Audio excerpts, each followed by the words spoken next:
ഇന്നലെ രാത്രി കഴിച്ച ആഹാരം എന്താണെന്ന് നേര് പറഞ്ഞാൽ ഇപ്പൊ മറന്നിരിക്കണം. ഇതൊക്കെ ഓർത്തുകൊണ്ടിരിക്കാൻ പറ്റുമോ? ഇപ്പൊ സംസാരിക്കുമ്പോ ഏകദേശം പകല് 11 മണിയാ. പക്ഷെ വയറിന് നല്ലപോലെ അറിയാം കഴിച്ചത് എന്താണെന്ന്. എന്നാൽ നമ്മളുടെ ജീവിതത്തിലെ എല്ലാ കാര്യവും പ്രകൃതി നിരീക്ഷിച്ചു കൊണ്ടിരിക്കുന്നു. നമുക്ക് വേണ്ടുന്നത് തരുന്നുണ്ട് പ്രകൃതി. നമ്മുടെ ശ്വാസോച്ഛ്വാസം, ഹൃദയമിടിപ്പുകള്, രക്തചംക്രമണം, ഇതൊക്കെ പ്രകൃതിക്കറിയാം. ബ്ലഡ് പ്രഷർ ചിലവർക്ക് ഉണ്ടാവണം, ചിലവർക്ക് കുറയണം. പ്രകൃതിയുടെ കയ്യിൽ ആ കണക്കൊക്കെ ഉണ്ട്. നമ്മളൊരു കണക്ക് വെച്ചു, അതിന്റെ പട്ടികയിൽ വരുമ്പോൾ നമ്മൾ ഗുളിക കഴിച്ചുകൊണ്ടിരിക്കുക. എല്ലാ അനുഗ്രഹവും പ്രകൃതി നമുക്ക് വേണ്ടി ചെയ്തുകൊണ്ടിരിക്കുന്നുണ്ട്. അതുകൊണ്ട് ഒരു ചിന്താധാര മാത്രമാണ് ഇപ്പൊ പറയുന്നത്. ഈ പറയുന്നത് മുഴുവൻ ശരിയാന്നല്ല. പ്രകൃതിയിൽ നിന്നും ഒന്നും പിടിച്ചു വാങ്ങരുത്. ചിലവര് പഴുത്ത മായം കൊണ്ട് പോവുകയാണ്.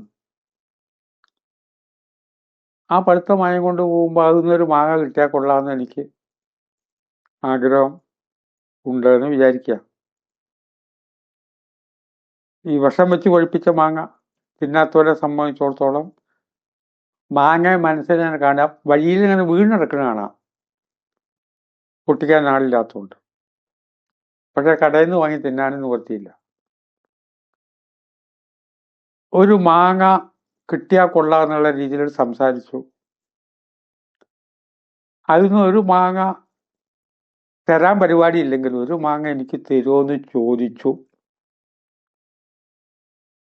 അതിൽ ഒന്നിങ്ങനെ എല്ലാവർക്കും കൊടുക്കാൻ എന്തെങ്കിലും വാങ്ങിയതുമില്ല. ഇത് ഗോപാലകൃഷ്ണൻ വന്നിട്ട് ഞാൻ കൊണ്ടിറക്കാൻ പോവുകയാണ്,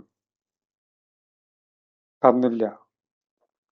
അയാൾ നിന്ന് പിടിച്ചു വാങ്ങുന്നത് ശരിയാണോ? സ്നേഹിക്കുന്ന ആളാണ്, വേണ്ടപ്പെട്ട ആളാട്ടോ, വേണ്ടുന്നൊക്കെ ആൾ തരുവേ. ചില അവസരത്തിൽ അയാളുടെ സ്വന്തം വീട്ടിലേക്ക് കൊണ്ടുപോകാത്ത മുഴുവൻ മാങ്ങി എനിക്ക് തരും. ഇതിപ്പോ നിവൃത്തിയില്ല. 12 മാങ്ങ ഗോപാലകൃഷ്ണനെ കൊണ്ടിറക്കാൻ വേണ്ടി കൊണ്ടുപോവുകയാണ്. അതൊന്നും ഒരാൾക്ക് തരാൻ പറ്റുമോ? പറ്റില്ല. ആ ആൾ നിന്ന് പിടിച്ചു വാങ്ങാൻ പാടൂ.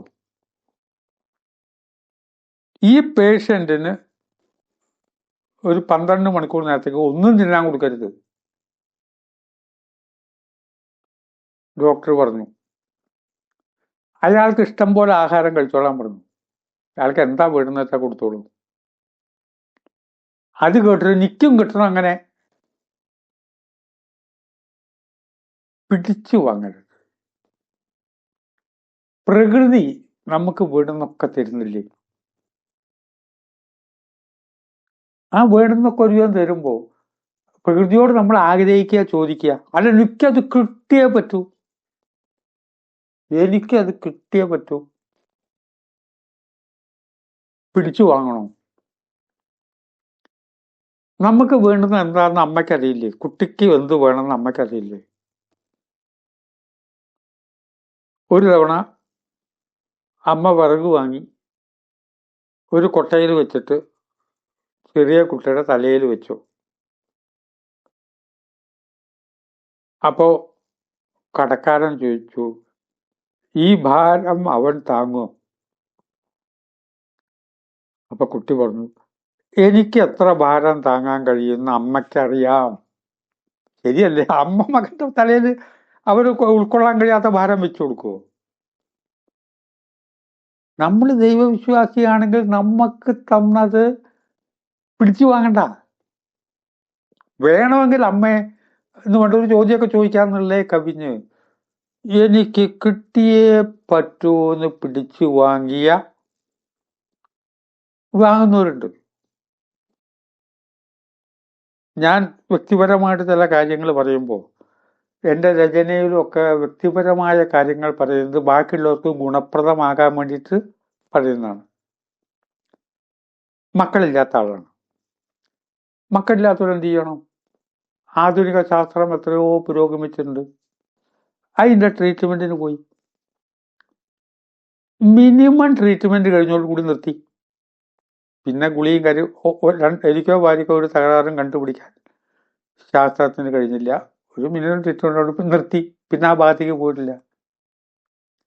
അല്ല, ഉണ്ടായേ അടങ്ങൂ. ഇവിടെ അല്ലെങ്കിൽ എവിടെ പോയിട്ടോ, ചെക്കോസ്ലോവാക്കിയ പോയിട്ടോ, എന്തൊക്കെയാ ഏതൊക്കെ ഗുളികയാണ്, ഇഞ്ചക്ഷൻ, ഒന്നും പിടിച്ചു വാങ്ങണ്ട. അമ്മ വല്ലാതെ വിശക്കണു, ഇത്രയും അമ്മോട് പറഞ്ഞാൽ മതി. അവൻ എന്ത് കഴിക്കണം കഴിക്കണ്ടയോ, ചിലപ്പോൾ വൈദ്യുതി പറഞ്ഞിട്ടുണ്ടാവും ഇന്നത്തെ ദിവസം ആഹാരം കൊടുക്കരുതെന്ന്. ഈ പ്രകൃതിയിൽ നിന്ന് പിടിച്ചു വാങ്ങിയവരുടെ കഥകള് പുരാണങ്ങളിലുണ്ട്. ആർക്കും എന്നെ കൊല്ലാൻ പാടില്ല.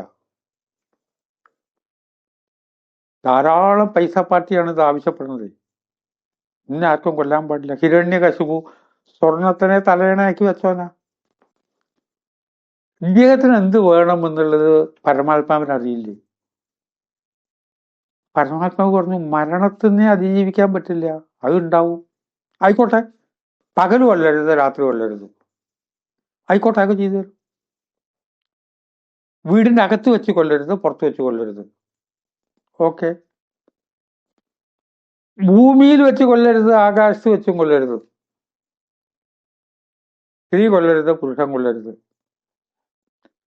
മനുഷ്യൻ കൊല്ലരുത്, മൃഗം കൊല്ലരുത്. ഇപ്പൊ എന്തുണ്ടായി? ഇതൊക്കെ പിടിച്ചു വെച്ച് വാങ്ങിയ വരങ്ങളാ. പിടിച്ചു വെച്ച് വാങ്ങുമ്പോൾ പ്രകൃതിയിൽ നിന്ന് പലതും കിട്ടും, പലതും കിട്ടും. പല വ്യക്തികളും ഞാൻ ഇതങ്ങട്ട് ഒതുങ്ങി ഈശ്വരനിലേക്ക് സമർപ്പിക്കൂ, ദൈവം രോഗം മാറ്റും. ഇവിടെ അല്ലെങ്കിൽ ഇനി ഇന്നോടത്തി പോയിട്ട് ശ്രീരാമേശ്വര മുതൽക്ക് പലരും പറഞ്ഞിട്ടുണ്ട്, ഇന്നോടത്തിൽ അവിടെ നിന്ന് ആരും മരിക്കാറില്ല എന്ന് വെച്ചു. വിദേശത്തേക്ക് പോവുക, സൗജന്യ ചികിത്സയാവുമല്ലോ ഇങ്ങനത്തവർക്ക്. ഒരു മിനിമം കഴിഞ്ഞാൽ സമർപ്പണം. പരീക്ഷയ്ക്ക് പഠിക്കാവുന്നൊക്കെ പഠിച്ചോ, പരമാവധി എൻ്റെ ചിന്തയിൽ ഒതുങ്ങുന്നൊക്കെ പഠിച്ചു. ഇനി പരീക്ഷ എഴുതി യോഗന്മാരെഴുതി. ഹിരണ്യകശിപുവിനെ പോലെ എത്ര കഥാപാത്രം വേണം പുരാണത്തിൽ? ഒരു തമിഴ്നാട്ടിലെ പണ്ഡിതനായിട്ട് ഞാൻ ചർച്ച ചെയ്യുമ്പോൾ അദ്ദേഹത്തിന്റെ ഭാഷ കൊളോക്കിയൽ ലാംഗ്വേജ് ആകും, മനസ്സിലാക്കാൻ വലിയ ബുദ്ധിമുട്ട്, വായിൽ വല്ലൊന്നുമില്ല. പക്ഷെ എൻ്റെ ചോദിച്ചാൽ അദ്ദേഹം മറുപടി പറയുന്നുണ്ട്, എനിക്ക് തമിഴ് അറിയാം നല്ല പോലെ, പക്ഷെ അദ്ദേഹത്തിന്റെ പല വാക്കുകളും പിടുത്തം കിട്ടുന്നില്ല. കമ്പരാമായണത്തിനൊക്കെ നല്ലപോലെ പഠിച്ച വ്യക്തിയാണ്. വർത്തമാനം പറയാൻ അദ്ദേഹത്തിന് ഇൻട്രസ്റ്റ് ഉണ്ട്, കേൾക്കാൻ എനിക്ക് ഇൻട്രസ്റ്റ് ഉണ്ട്. ഞാനാകട്ടെ ലിസണർ, കേൾക്കുന്ന കാര്യത്തിൽ വളരെ മിടുക്കനാ ഞാൻ. ആര് സംസാരിക്കുമ്പോഴും മുഴുവൻ ഇങ്ങനെ അനങ്ങാതിരുന്ന് കേൾക്കും ഞാൻ. അപ്പൊ അദ്ദേഹം എന്നോട് പറയണം, ഒരു കാര്യം നമ്മുടെ ദശരഥനും അബദ്ധം പറ്റിയിട്ടുണ്ട്. എന്താ? മക്കളുണ്ടായില്ല. അയ്യ, ഉണ്ടായി അടങ്ങൂ. പല ട്രീറ്റ്മെന്റിനും പോയി, പല ട്രീറ്റ്മെന്റിനും പോയിട്ട് പുത്രകാമേഷ്ടി എന്നുള്ള ഒരു യാഗം നടത്തിയാൽ അതുകൊണ്ട് ഗുണം ഉണ്ടാവും എന്നുള്ളതുകൊണ്ടാണ് നടത്തിയത്. ഞാൻ ചോദിച്ചു, അവിടെ ഗുണം ഉണ്ടായില്ലേ? പിന്നെന്താ ദശരഥൻ ചെയ്തിട്ട്? അദ്ദേഹം എന്നെ ഒരു നോട്ടം നോക്കി, ആ മക്കൾ ഉപയോഗപ്പെട്ടോ? മക്കളുണ്ട്, എന്തിനാ മക്കളുണ്ടെന്ന് ഇങ്ങനെ കാണിക്കാനാ? അവർ ഉപയോഗപ്പെട്ടു.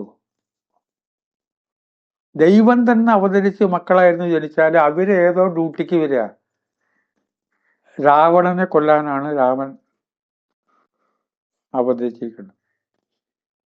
ഭരതൻ ആ സമയത്ത് അവിടെ ഉണ്ടായിരുന്നില്ല, അമ്മാമന്റെ അവിടെ അമ്മാവന്മാരെ കാണാമെന്ന് പോയി. ഫോഴ്സ് ചെയ്തിട്ട് അദ്ദേഹം പറഞ്ഞാണ് ഈ പണ്ഡിതൻ, പ്രകൃതിയോട് ചോദിക്കാം, പറയാം, എന്തും ചെയ്യാം. വല്ലാതെ ഫോഴ്സ് ചെയ്തിട്ട് പ്രകൃതിയെ ദ്രോഹിച്ച് അമ്മയെ കഷ്ടപ്പെടുത്തി എനിക്ക് ഇപ്പൊ പറ്റില്ല. ഈ അമ്മയ്ക്ക് അറിയാലോ കുട്ടിക്ക് എന്തൊക്കെ വേണമെന്ന്.